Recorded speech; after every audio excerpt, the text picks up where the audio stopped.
নলবাৰী জিলা কৃষি বিভাগৰ উদ্যোগত আৰু অসম কৃষি বাণিজ্য ও গ্ৰাম্য ৰূপান্তৰ প্ৰকল্প এপাৰ্টৰ সহযোগত দেওবাৰে নলবাৰী জিলাৰ বৰিগুগ বনভাগ উন্নয়ন খণ্ডৰ অধীনস্থ নাহেৰবাৰী গাঁৱত ৰঙালাও কলিকতাৰ বজাৰলৈ ৰপ্তানি কৰা হয়। নলখৰিকা কৃষক উৎপাদক গোষ্ঠীৰ নাহেৰবাৰী আদৰ্শ কৃষক সুজিত পালৰ নেতৃত্বত এপাৰ্টৰ অধীনত ৰঙালাওৰ EW137 উন্নত জাতৰ ৰঙালাওৰ খেতি কৰি স্বাৱলম্বিতাৰ নিৰ্দেশন দাঙি ধৰিছে নাহেৰবাৰীৰ কৃষকসকলে। প্ৰতিকূল বতৰৰ বাবে কিছু ফচল বিনষ্ট হয় যদিও 8গৰাকী কৃষকে প্ৰায় 80-90 মেট্ৰিক টন ৰঙালাও উৎপাদন কৰিবলৈ সক্ষম হয়।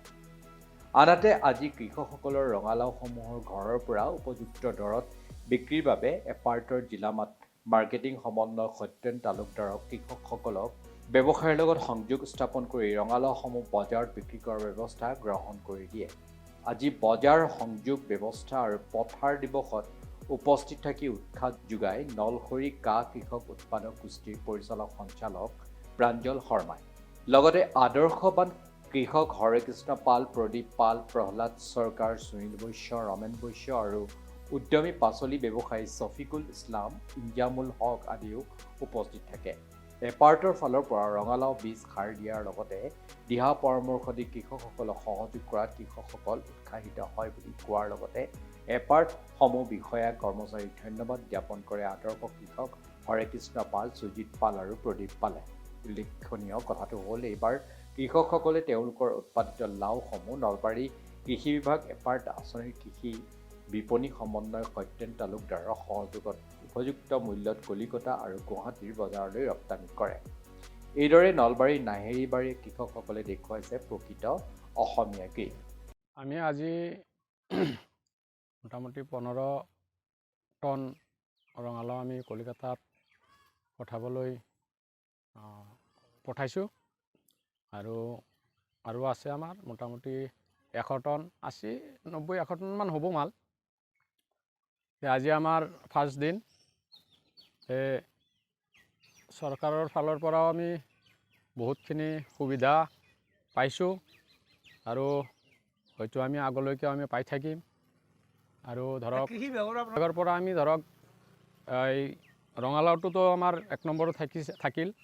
ইয়াৰ পিছতে মাকৈ আছে, বেহাৰ আছে, এইখিনি আমি আচলতে 8-10 জন বুলি নহয়, আছে আৰু আছে, কিন্তু আমি 8-10 জন মানুহ মানে কৃষকে একগোট হৈ মানে খেতিটো আমি কৰি আছোঁ। 9 টকা মূল্যত দিয়া গৈছে মানে আজিৰ ডেটত। আৰু ক'ব নোৱাৰোঁ, আগতটোতো মানে হয়তো বাঢ়িব।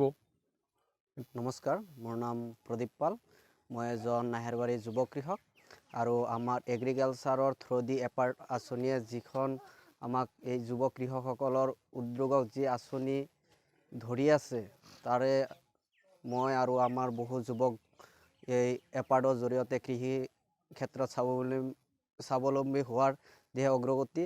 গতিকে এই বছৰ মই ৰঙালাও মোটামুটি মোৰ 10 বিঘা আছে, আলু কৰিছিলোঁ 15 বিঘা আৰু মাকৈ আছে, জলকীয়াও আছে, বন্ধাকবি যোৱা বছৰ এপাৰ্টে আমাৰ বহুত সহায় কৰিছিলে, বন্ধাকবিও আছিলে।